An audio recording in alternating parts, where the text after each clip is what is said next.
क्या? यानी कि कहीं ना कहीं पुरानी एक नॉस्टैल्जिक मोमेंट्स भी वहां पर देखने को मिले थे। देखिए, इसमें हमारे ऐतिहासिक धरोहरों को दिखाया गया, वर्तमान की स्थिति को दिखाया गया और भविष्य के परिस्थितियों को भी दिखाया गया कि भविष्य में भारत किस ओर जाएगा। अब आप सोचिए कि हम भारत के स्थिति में भारतीय महानगरों में रहने वाले युवा जो है वो यूरोप के छोटे छोटे जगहों को जानते हैं, लेकिन वो नॉर्थ ईस्ट से ज़्यादा परिचित नहीं है। इस झांकी में हम लोगों ने देखा कि नॉर्थ ईस्ट के 3 राज्य, यहाँ पे असम भी, असम की झांकी आप देखा, उसमें नासिरकंडा जो शिल्प कला गांव है उसको बड़े शानदार ढंग से असम के जो है कि झांकी में दिखाया गया, और टेराकोटा को किस तरह से उन लोगों ने सहेज के रखा है, उस शिल्प कला को कैसे सहेज के रखा है। प्रधानमंत्री जी ने मन की बात में कभी उसके बारे में बातचीत की थी। उसको टेराकोटा जो है कि वहां से विदेशों तक में भी जो है कि लोग पसंद कर रहे हैं, उसको और कैसे आगे बढ़ाया जाए, भारतीय संस्कृति को किस रूप में आगे बढ़ाया जा रहा है। मणिपुर, सोचिए कि अगर हम लोग देखें हर्षा जी, मणिपुर को लेके भारतीय राजनीति में कितने जो है कि वाद विवाद की कहानियां रही, मणिपुर की अशांति की स्थिति रही, लेकिन आज मणिपुर में शांति है। और मणिपुर का जो मुख्य थीम था वो हमने देखा कि समृद्धि की बात की जा रही थी कि मणिपुर कैसे आत्मनिर्भर हो रहा है और मणिपुर कैसे भारतीय समृद्धि के तत्व को जोड़ रहा है। यानी जो नकारात्मक कई बिंदु थे उसके भी पॉजिटिव पक्ष यहाँ पे दिखे। और तीसरा चीज आप देखिए कि उसमें नागालैंड के झांकी को दिखाया गया, हॉर्नबिल महोत्सव को दिखाया गया यहाँ पे। वो हॉर्नबिल महोत्सवों का अभिषेक जी उसे महोत्सवों का महोत्सव कहते हैं। तो कहने का मतलब एक तरफ जब ईयू के 2-2 लोग आए हुए हैं जिसके ऊपर पूरे दुनिया की नजर है, तो उतने बड़े चीजों से लेके छोटे छोटे सूक्ष्म चीज, फिल्म जगत का हम लोगों ने पहली बार जो है कि झांकी देखी। संजय भंसाली कैसे नेतृत्व कर रहे थे। और मैं डंके के चोट पे कह सकता हूं कि आप भले ही भाषाई विवाद को लेकर भारत में राजनीति हो रही हो दक्षिण भारतीय राज्यों में, लेकिन हिंदी को राष्ट्रभाषा बनाने में भारतीय फिल्म उद्योग का जो योगदान रहा है उससे हम लोग इनकार नहीं कर सकते। तो ये उसको भी यहाँ पे दिखाया गया कि विविधता में एकता वाला तत्व फिल्म जगत भी रहा है शामिल। बिल्कुल बिल्कुल राहुल जी, बिल्कुल ठीक कहा आपने। इसी के साथ मिश्रा जी मैं आपका रुख करूंगा। राहुल जी ने जिस तरीके से बीच में जिक्र किया ईयू का, अगर हम यूरोपीय आयोग की अध्यक्ष उर्सुला वॉन डेर लेयन का जिक्र करें जो कि मुख्य अतिथि रही, और हमारे दूसरे मुख्य अतिथि यूरोपीय परिषद के अध्यक्ष एंटोनियो कोस्टा, इन दोनों मुख्य अतिथियों का जिस गर्मजोशी के साथ पीएम मोदी ने स्वागत किया और जिस गर्मजोशी के साथ इन्होंने पीएम मोदी का स्वागत किया, उनका अभिवादन किया, मिश्रा जी ये भी एक बड़ा मैसेज कह सकते हैं कि वैश्विक पटल पर दे रहा है। बिल्कुल, देखिए जहां दुनिया भर में युद्ध के बादल मंडरा रहे हैं, कहीं कोई देश, कई देश, एक से ज्यादा देश एक्टिव वॉर में एंगेज हैं। हमारी जो धरोहर रही है कि भाई हम किसी के ऊपर आक्रमण नहीं करेंगे, हम हिंसा में विश्वास नहीं करते हैं, इस चीज को दिखाने के लिए ये मौका बहुत अच्छा था। आप ये देखिए कि भारत वाहिद एक ऐसा मुल्क है, एक ऐसा देश है इस वक्त जो कहीं से भी किसी भी तरीके से युद्ध में किसी के साथ नहीं है। चाहे वो यूक्रेन और रशिया का युद्ध हो, हम वहां पे भी न्यूट्रल है, चाहे अमेरिका या किसी और का युद्ध हो, हम वहां पे भी न्यूट्रल है। यानी हिंसा वगैरह इन सब चीजों को हम सपोर्ट नहीं करते हैं। भारत एक वैश्विक संतुलन वाली शक्ति के रूप में उभर रहा है। जैसे तराजू में अगर देखा जाए जहां संतुलन होता है, कुछ उस तरीके से दुनिया के तमाम देश कहीं ना कहीं अगर शांति की बात हो रही है, विकास की बात हो रही है, तो वहां पे भारत को अब एक अहम भूमिका निभाने के रोल में देख रहे हैं। इन दोनों नेताओं का मुख्य अतिथि बनना, यहाँ पे हमारे निमंत्रण को स्वीकार करना, ये बताता है कि एटलीस्ट कुछ हो या ना हो, आज के दिन पूरा यूरोपियन यूनियन तो हमसे जुड़ने के लिए तैयार है। और एक कभी ये था, एक समय ये भी था कि किसी न किसी तरीके से हम यूरोपियन यूनियन की कॉलोनी थे। कभी फ्रेंच भी, कभी पुर्तगाल, डच भी रहे, पोर्तुगीज भी रहे, अंग्रेज भी रहे। यहाँ पे मात्र 70 सालों में और विशेष करके ये 14-15 सालों में देश ने पूरी तस्वीर ही बदल दी। जो कभी हमको अपना गुलाम समझते थे, जिन्होंने कभी शासन किया था, आज दुनिया देख रही है कि हमारी सैन्य शक्ति क्या है, हमारी इकोनॉमिक शक्ति क्या है। और हजारों साल से सांस्कृतिक विविधता जो हमारी है, इतनी सांस्कृतिक विविधता में कोई भी एक देश एक नहीं रह सकता है, कई टुकड़े हो जाते हैं। भारत की सबसे बड़ी विशेषता यह है, जो दुनिया हैरान है ये जान के, बोली, भाषा, पहनावा, खान पीन, हर चीज अलग है, रूप रंग हर चीज अलग है। इसके बाद भी भारत हजारों साल से एक देश कैसे बना हुआ है, ये सोशल साइंटिस्ट जो भी है दुनिया में, चाहे बड़े बड़े विश्वविद्यालय, जिस तरीके से स्टडी का सब्जेक्ट है। यूनिटी इन डाइवर्सिटी का मैसेज जो हमेशा से ही भारत से गूंजता हुआ नजर आया है, कहीं ना कहीं उसकी झलक भी आज देखने को मिली थी। और वीके साही जी भी हमारे साथ जुड़ गए हैं। वीके साही जी, बहुत स्वागत है आपका। जिस तरीके से हम लोग इस पूरे परेड को लेकर डिस्कशन कर रहे हैं, आज दमखम हमने देखा, ताकत हमने भारत की देखी और नए संबंध बनते हुए भी नजर आए, वो भी उस सिनेरियो में जब हमने देखा कि अमेरिका लगातार कभी टैरिफ वॉर हम पर दाग रहा है, ऐसे में संबंध और भी ज्यादा इंपॉर्टेंट हो जाते हैं। धन्यवाद। फौजी दमखम तो अब सिंदूर में भी संसार ने देखा था, आज परेड में देखा। ये बहुत ज्यादा महत्वपूर्ण है कि यूरोपियन यूनियन का ये जो डेलीगेशन आया है और दो सीनियर प्रतिनिधि उन्होंने बैठकर इस परेड में हिस्सा लिया। बात सिर्फ परेड देखने की नहीं है, बात उस अमेरिकन जो दादागिरी में शब्द यूज करूंगा जो प्रेसिडेंट ट्रंप दिखा रहे थे, उसको ये एक बहुत तगड़ा और करारा जवाब है। बिल्कुल। हमारे देश में इतनी मार्केट है कि इसके लिए इन्हीं की जो वाइस प्रेसिडेंट ने बहुत साफ शब्दों में कहा था, India is now indispensable for Europe. तो मैडम कलास के ये शब्द बहुत मायने रखते हैं। और आज जब इनका प्रतिनिधित्व यहाँ पर आए हुए हैं, ये सब बातें देख रहे हैं, समझ रहे हैं। और मैं समझता हूँ कि अब जो एक मल्टीपोलर वर्ल्ड की हमने कल्पना की थी, हमने प्रस्तावना की थी, हमने उसकी संभावना बनाई, वो अब सफल होता नजर आ रहा है। और जो यूनिपोलर टाइप अकेले एक ही दादागिरी का एक क्लाइमेट यूनाइटेड स्टेट्स ने बनाया था, अब वो जल्द ही बिखरता नजर आएगा। एक महान दिन है ये देश के लिए, न सिर्फ हमारा गणतंत्र दिवस होने के कारण, न सिर्फ संसार का सबसे बड़ा संविधान यहाँ लागू होने के दिन के कारण, बल्कि आज वैश्विक रूप पर एक भारत का जो महत्व उभर कर सामने आया है, मैं समझता हूँ हर भारतवासी के लिए बहुत बड़े गर्व की बात है, बहुत सम्मान की बात है, बहुत मान और शान की बात है। और हर भारतीय इस बात से मैं समझता हूँ छाती फुलाकर, आंखों में आंखें डालकर किसी भी दुश्मन को जवाब दे सकता है, किसी भी मित्र देश को प्रोत्साहित कर सकता है और वर्ल्ड लीडर की तरह उभरता हुआ आ रहा है। जी बिल्कुल सर, बिल्कुल ठीक है आपने कि भारत जो है इस वक्त उभरता हुआ नजर आ रहा है। राहुल जी, दूसरी ओर अगर उभरते हुए भारत का हम जिक्र करते हैं तो इस परेड को लेकर हम बात करें तो उभरते हुए भारत की एक बेहतरीन झलक जो है वो यहां पर देखने को मिली। राहुल लाल जी, हमने ये देखा कि इतिहास में पहली बार तीनों सेनाओं की एक झांकी यानी कि संयुक्त रूप से सेना यहां पर नजर आई और सेना ने एक बड़ा संदेश हमारे नापाक पड़ोसियों को भी यहां पर दिया होगा कि सेना एक है। नहीं, बिल्कुल बहुत कठोर संदेश जो है कि तीनों सेनाओं के एकीकरण से, उनके समन्वय से सीधे सीधे गया है। और वो संदेश ना केवल पाकिस्तान को गया है, वो संदेश चीन को भी गया है, वो संदेश जो है कि कट्टरपंथी जो बांग्लादेश में बैठे हैं उनको भी गया है। तो भारत के आस पड़ोस में जहां पे भी भारत विरोधी कुछ माहौल बन रहे हैं, उनके लिए बड़ी कठिन परिस्थितियां बनी है ये चीज। चूंकि देखिए, हम लोगों ने देखा है 1999 के कारगिल के समय में, तब माना भी गया था कि कहीं न कहीं सेना में समन्वय को लेके युद्ध जरूर हम लोगों ने जीता, लेकिन वायुसेना और थल सेना के बीच में समन्वय जो होना चाहिए उसकी कमियां दिखी थी। लेकिन हम लोगों ने सीडीएस का जो है कि यहाँ पे निर्माण किया गया, तीनों सेनाओं को एक साथ एकीकृत किया गया और वो जो एकीकरण है वो हम लोगों को आज परेड में भी दिखाई दिया। लेकिन एक चीज अभिषेक जी जिसके ऊपर मैं जरूर प्रकाश डालूंगा कि यूरोपीय यूनियन के जो दोनों मेहमान आए हुए हैं, वो दोनों मेहमानों का आना जो है, ये जो 26 जनवरी का एक तो हम लोगों का वार्षिक कार्यक्रम होता है, देश का सबसे प्रमुख राष्ट्रीय कार्यक्रम होता है, लेकिन मैं डंके के चोट पे कह सकता हूं कि आज जो ये 26 जनवरी का परेड था, इसके ऊपर तमाम दुनिया की निगाहें थीं। जब वो दोनों के दोनों यूरोपियन यूनियन के प्रतिनिधि यहां पे मौजूद थे।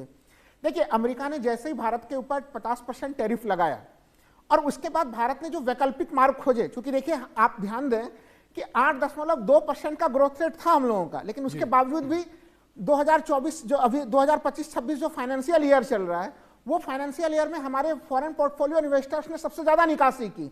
तो भारतीय विदेश नीति निर्माताओं के लिए जो सबसे आवश्यक चीज था कि हम किस तरह से इस वैश्विक उथल पुथल के दौर में भारत की क्या भूमिका हो। आप सोच के देखिए, एक तरफ चीन के कारण से सप्लाई लाइन जो है कि सप्लाई चेन प्रभावित हो रहा है, और यहाँ पे यूरोपीय यूनियन की स्थिति हम लोगों ने देखा ग्रीनलैंड के विवाद को लेकर कि वहां पे खुद नाटो और अमेरिका के बीच में एक मतभेद की स्थिति बन रही है वहां पे। और उस समय यूरोपीय यूनियन के साथ कल जो फ्री ट्रेड एग्रीमेंट होने जा रहा है, वो पूरे दुनिया के दिशा और गति को बदलने वाला है। तो दुनिया को भी लाभ होगा, और अभी जो हमारे यहाँ से फॉरेन पोर्टफोलियो इन्वेस्टर्स अमेरिका के 50% टैरिफ के कारण डर के वो भारत को छोड़ रहे हैं, जिस कारण से हम लोग देख रहे हैं कि शेयर बाजार नीचे जा रहा है, वो वहां पे उसमें भी गति आएगी। अमेरिका के लिए सोचिए स्थितियां कितनी बिगड़ती जा रही है कि सेल अमेरिका का नारा चल रहा है। अमेरिका के जो निवेश है, जो उनके जो चीजें हैं, उसको लोग बेचने का काम कर रहे हैं।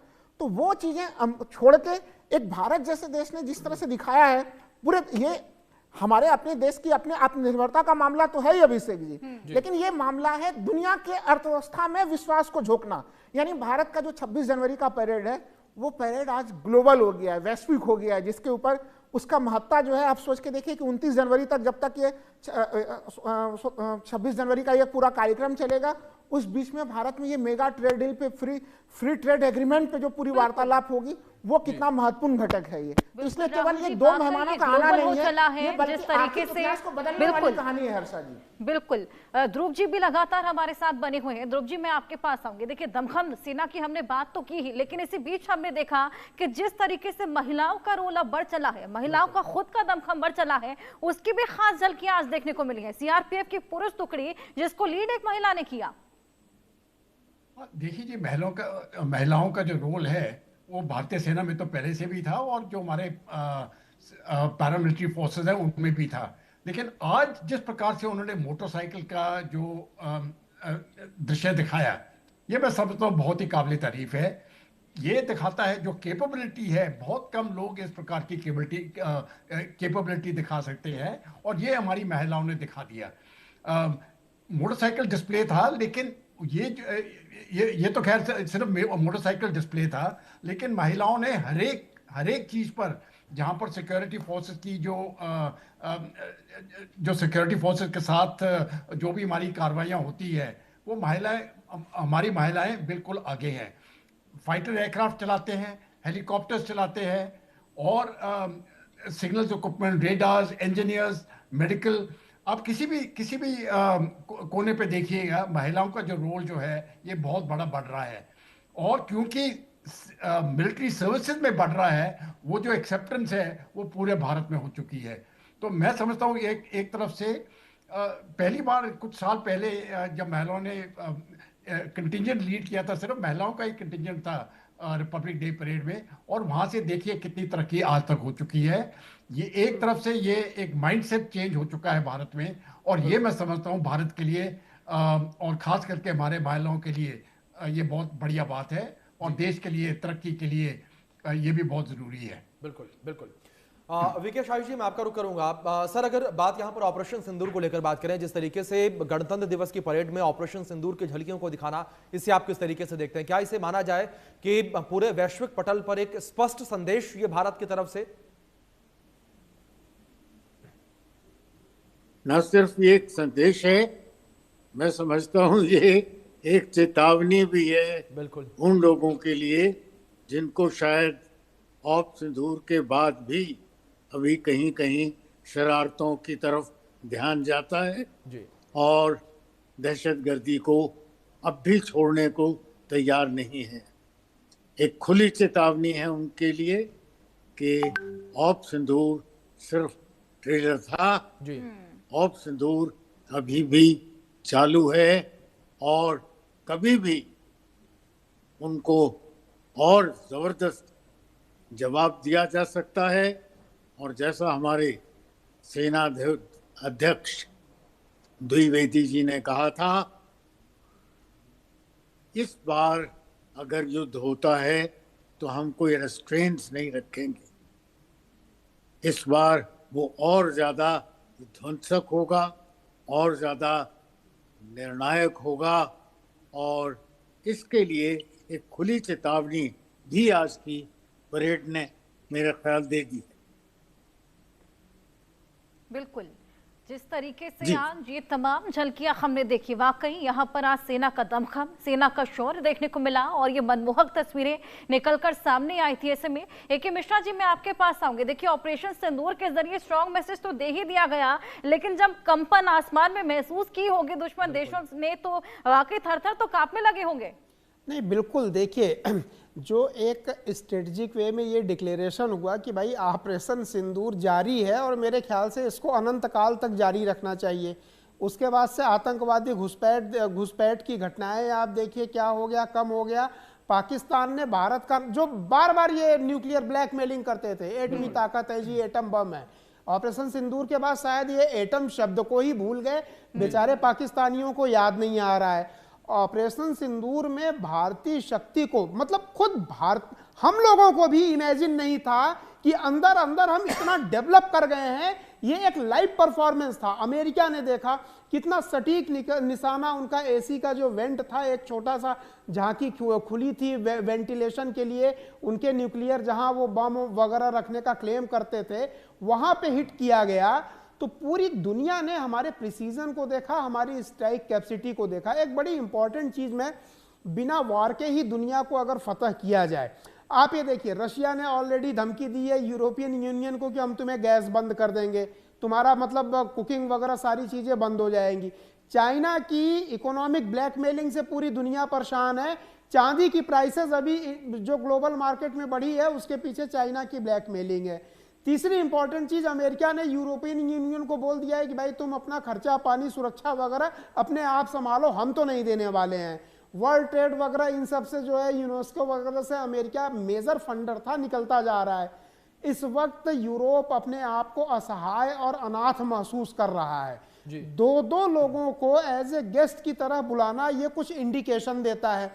ये इंडिकेशन यही है कि यूरोप अपने आप को, अपनी दिनचर्या को जारी रखने के लिए शायद यूरोप अब भारत की तरफ देख रहा है। और अगर यूरोप भारत की तरफ, और इसमें एक बहुत बड़ी बात है, हो सकता है कि कुछ दिनों के बाद यूरोप में फ्रांस और इनको छोड़ दिया जाए, ब्रिटेन को छोड़ दिया जाए, तो किसी के पास कोई सेना ही नहीं है। डेनमार्क वगैरह की क्या सेना है, आप उठा के देखिए, वो अपनी सुरक्षा भी नहीं कर पाएंगी। और खतरे अगर देखा जाए इस्लामिक और जिहादियों के, आतंकवादियों के, ऐसे बढ़े चढ़े हैं कि यूरोप तो सबसे ज्यादा चिंतित जो है, एक इकोनॉमिक उसके लिए कि भाई सप्लाई होती रहे वहां पे गैस और प्रोडक्ट वगैरह की, सर्विसेज में डॉक्टर और इंजीनियर, और दूसरी चीज सुरक्षा। कुछ साल अगर और ऐसे ही चल गए तो डेफिनेटली यूरोप जो है भारत के कदमों में होगा, स्पेशली अपनी सुरक्षा के लिए। कि अगर अमेरिका सुरक्षा की गारंटी वहां से हटाता है, नाटो वगैरह भंग होती है, तो यूरोप के तो बहुत सारे देश, उनके लिए कोई ट्रस्टेड पार्टनर अगर ट्रेड डील के लिए, इकोनॉमी के लिए, इन सब के लिए मिलेगा, तो विश्वसनीयता तो अभी भी भारत की है दुनिया में। यूरोप शायद कहीं न कहीं इस निगाह से भी देख रहा है। मिश्रा जी, जिस तरीके से आपने जिक्र किया भारत के ऊपर विश्वास को लेकर, इसी के साथ मैं राहुल लाल जी का रुख करूंगा। राहुल जी, अगर भारत के ऊपर जो विश्वास बढ़ा है, इसे किस तरीके से देखा जाए? क्या एक तरफ हमने ये भी देखा कि यूरोपीय यूनियन को लेकर बात करें, उसकी तलखियां अमेरिका के साथ भी बढ़ी हैं। नेटो को लेकर बात करें, जिस तरीके से मिश्रा जी ने भी जिक्र किया, नेटो और अमेरिका के बीच भी तनातनी की स्थिति जो है बनती हुई नजर आई है।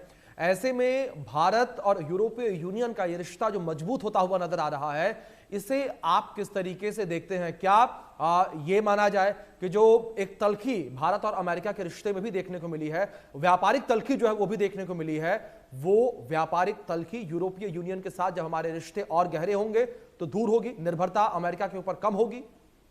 अभिषेक जी, बिल्कुल अमेरिका के ऊपर निर्भरता घटाने के लिए, और केवल देखिए ये अमेरिका के ऊपर निर्भरता घटाने का मामला नहीं है। ये चीन के सप्लाई चेन, वो चीन ने जिस तरह से डिस्टरबेंस फैलाया है पूरे जो है कि आर्थिक मामलों के ऊपर, उसके सप्लाई चेन को, और तमाम तरह के मामलों में उसके जिस तरह से हस्तक्षेप हो रहा है, वो उस पूरे मामले से भी निर्भरता घटाने का प्रयास है।